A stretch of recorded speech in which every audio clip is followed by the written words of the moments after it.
And with that, the debate, of course, which we're coming to now is that this House considered Black Maternal Health Awareness Week 2022 and proposed a motion I call Bell Ribeiro-Addy. Thank you very much, Mr. Gray. It's a pleasure to serve under your chairmanship, and I thank my colleagues for their very kind points of order and interventions. I'm thankful as always that this debate has been awarded, but we can once again have this vital discussion on these issues surrounding black maternal health. Whenever I discuss black maternal health, I always take the time to repeat the statistics around black maternal mortality. And the reasons I do this are twofold. Firstly, because they're harrowing, and it's only by confronting these statistics around maternal mortality that we can actually really, truly begin to address it. But also, I repeat these statistics because they haven't changed. They haven't changed at all. And the findings that I repeat have not improved, despite this being an issue that has been raised for a number of years now. And I know it may take time before we see real change in statistics, but the government are yet to have introduced any meaningful measures that can give us confidence that these statistics will change anytime soon. Most notably, they will not even look at producing a target. So I repeat, for everyone who may not have heard, that black women are 4 times more likely to die in pregnancy or childbirth. Women of mixed heritage are 3 times more likely to die in pregnancy or childbirth. And Asian women are twice as likely to die in pregnancy or childbirth. Black babies have an 121% increased risk for stillbirth and a 50% increased risk for neonatal death. And Asian babies have a 55% increased risk for stillbirth and a 66% increased risk for neonatal mortality. Black women have a 43% higher risk of miscarriage, and black ethnicity is now regarded as a risk factor for miscarriage. Now, the last time we had this debate, one of the key themes that kept coming up was data. Whether it was members such as myself raising that the data exists and research has been done, we just need the government to engage with it, or the responding minister stating that black women are underrepresented in the government's data. Well, I'm very pleased to say to the minister responding today that there is now even more research out there. Since the last time we had this debate, 5 times more have carried out and released the findings of their Black Maternal Experiences Survey. This is the largest survey of black women's maternal experiences ever conducted in the UK. They gathered responses from over 1,300 women and looked at their experience of maternal care.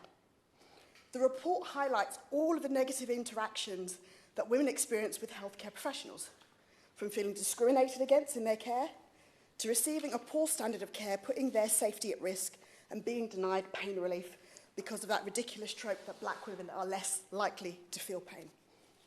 The report goes on to reveal how the discriminatory behaviour and attitudes that black, Asian and ethnic minority women face have been shown to negatively impact women's clinical outcomes and their experiences of care.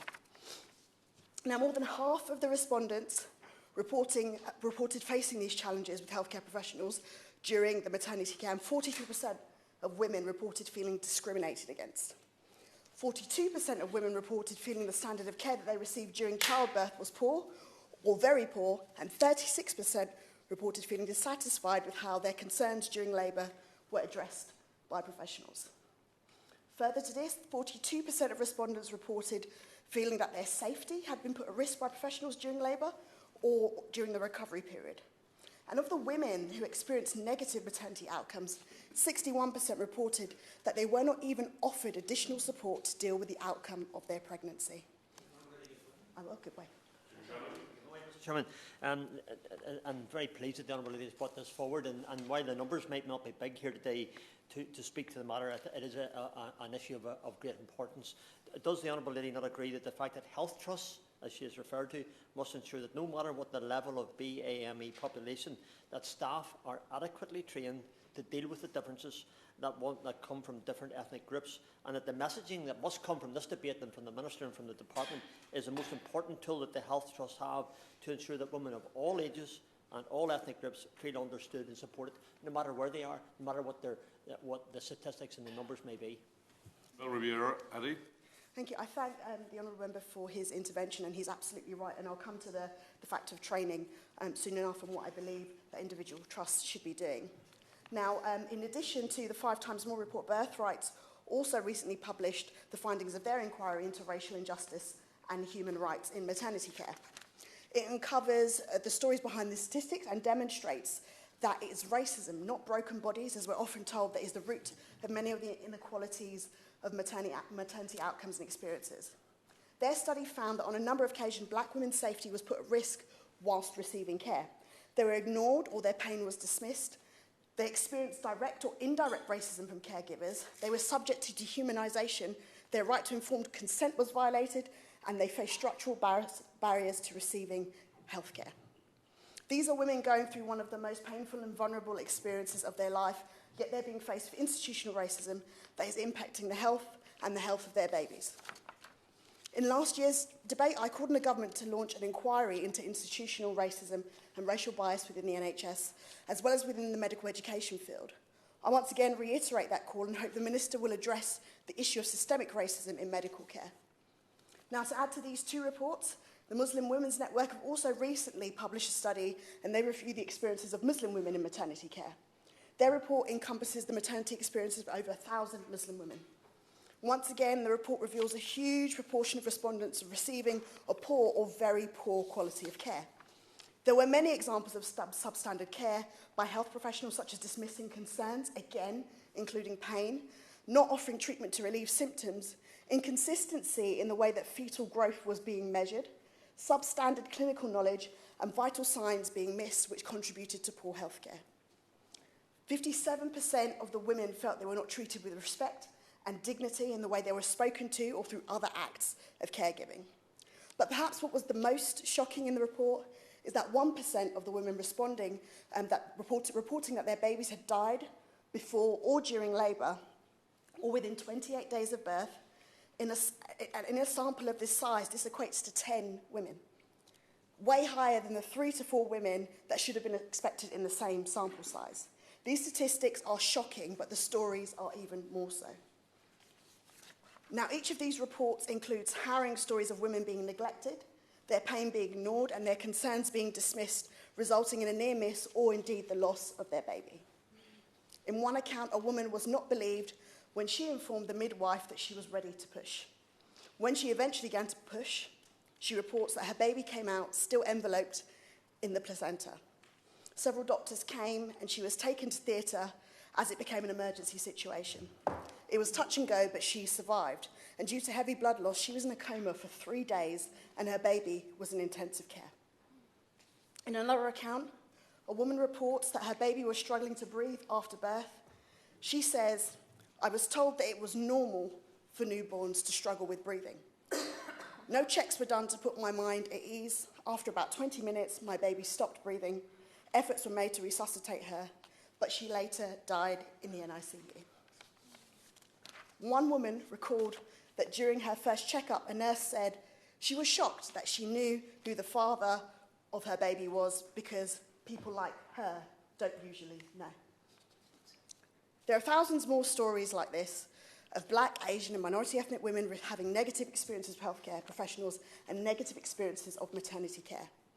There is an urgent need to address the crisis in maternity care, and I sincerely hope that today the Minister will respond with some of these concrete steps that her department will be taking and the government will be taking overall to address this. I sincerely hope that these measures will look beyond treating Black, Asian and ethnic minority women as a problem. We are not the problem and our bodies are not broken.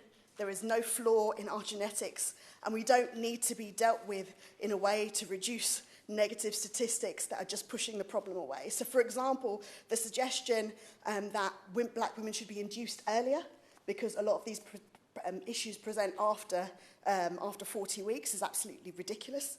And the solutions need to be looking at addressing the very distinct problems in maternity care, which obviously, by all of this evidence, gives the suggestion of institutional racism.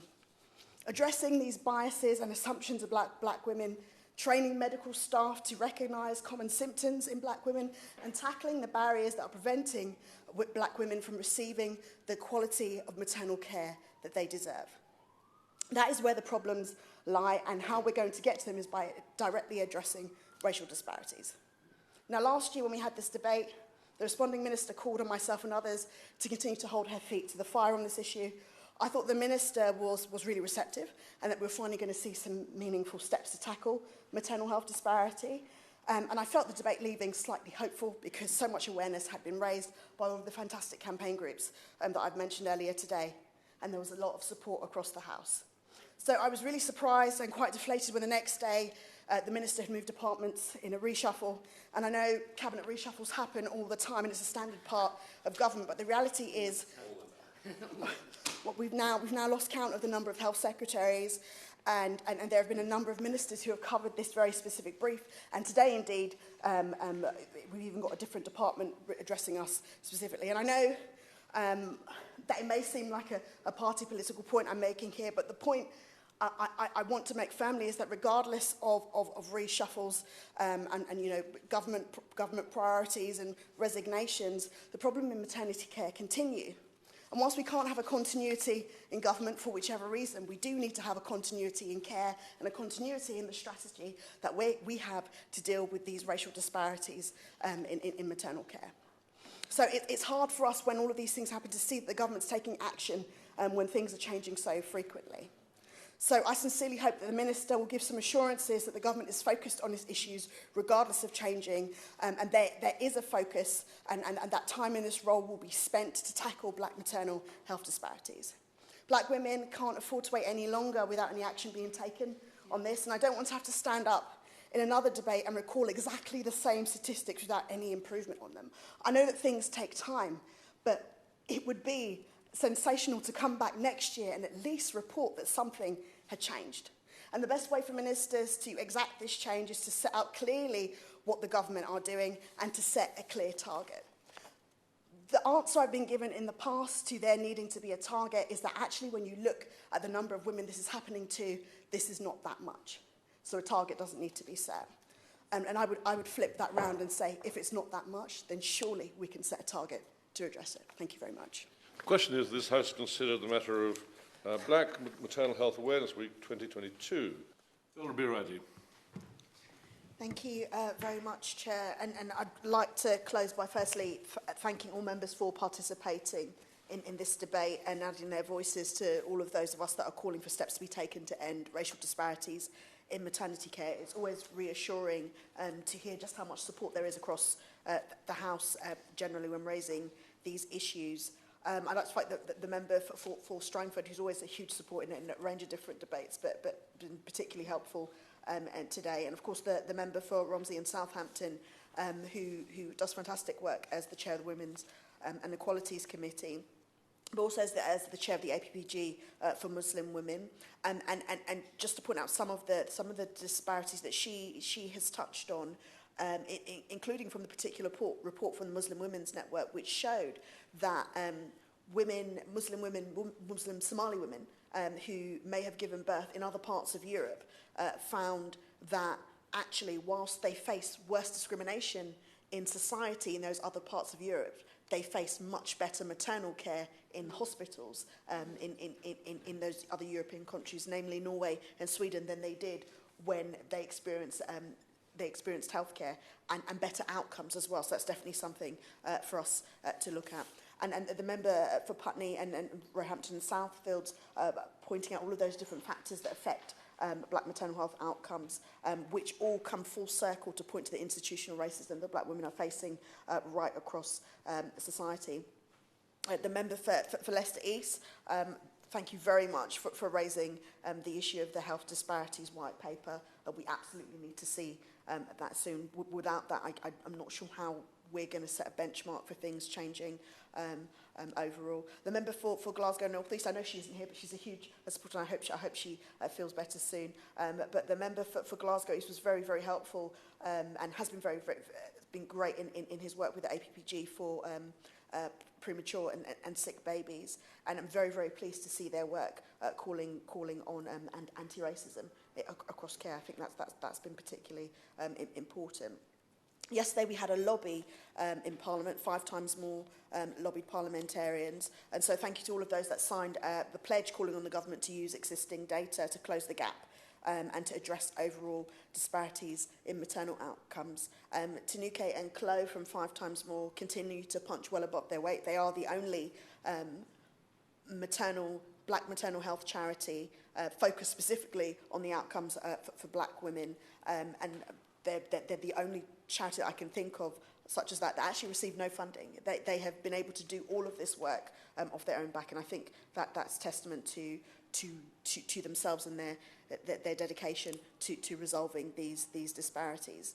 Now, as I said earlier, and of course the member for Bolton South East, how could I forget? Thank you very much, and welcome to your new place as a Minister for Equalities. I was really, really pleased to hear you commit the Labour Party to bringing about that target. I think that's very clear and shows that the party are listening to what Black women have asked for right across these past few years when these issues have arisen. So thank you very much for that. Now, with the research that's already been done, we simply want the government to engage with it. I understand definitely, and we're calling for more data to be captured, but we want the government to be engaging with the data that already exists. And it's so key because so much work has gone on with other organisations, including the Muslim Women's Network and Birthright, in producing the reports that we've referenced today, and lobbying and campaigning. So some of these things exist and they need to be acted on in the way that they've produced them already.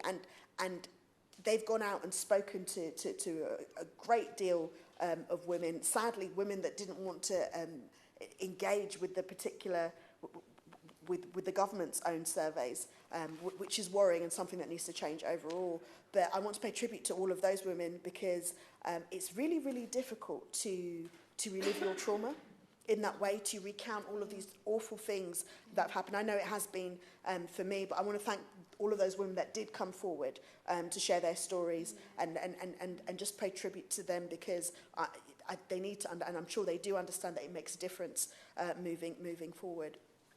And to the Minister, I'd like to thank you for your response today and the quite thorough detail in what's already being done. I think that's really helpful.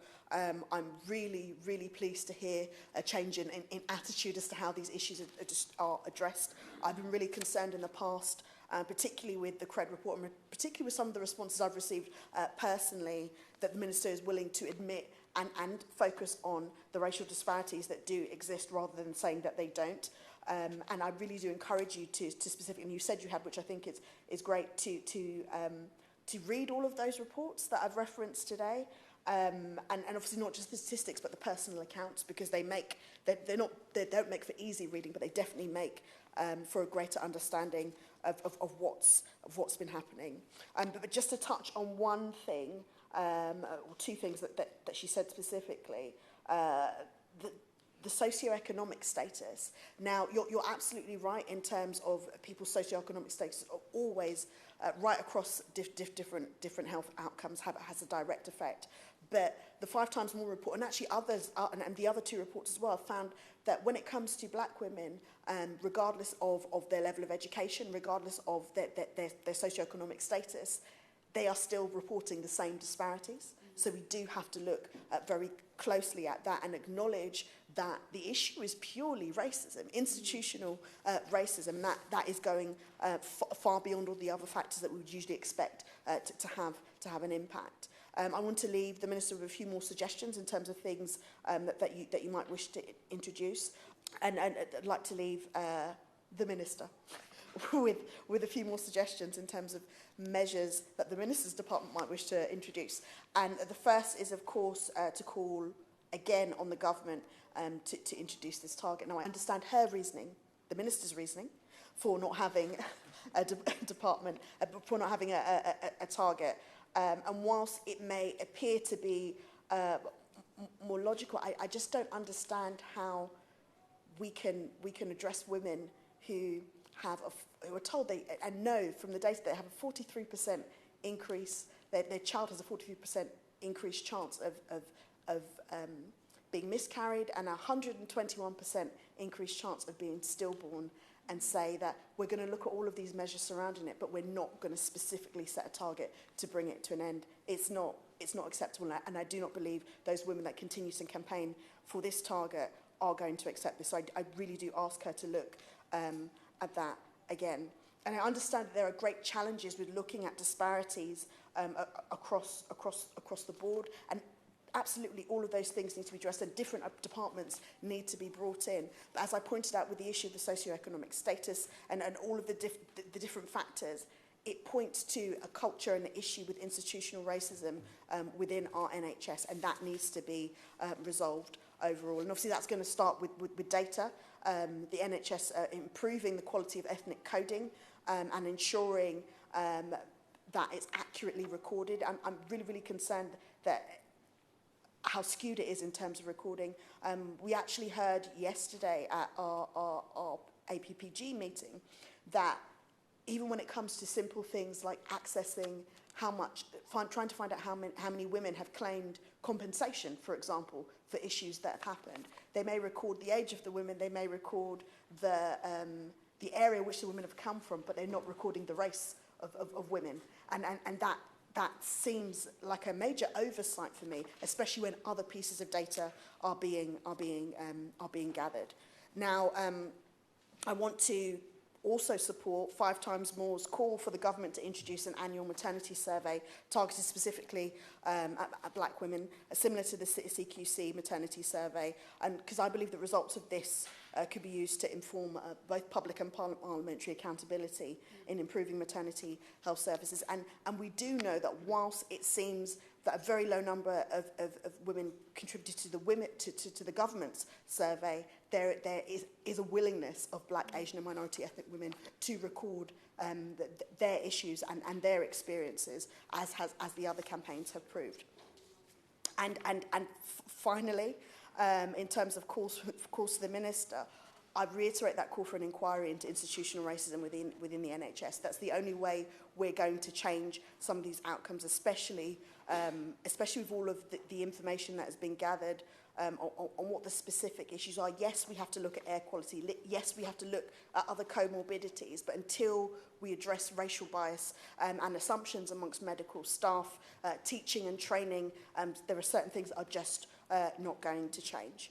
And finally, again, another finally, just please engage with the campaigners.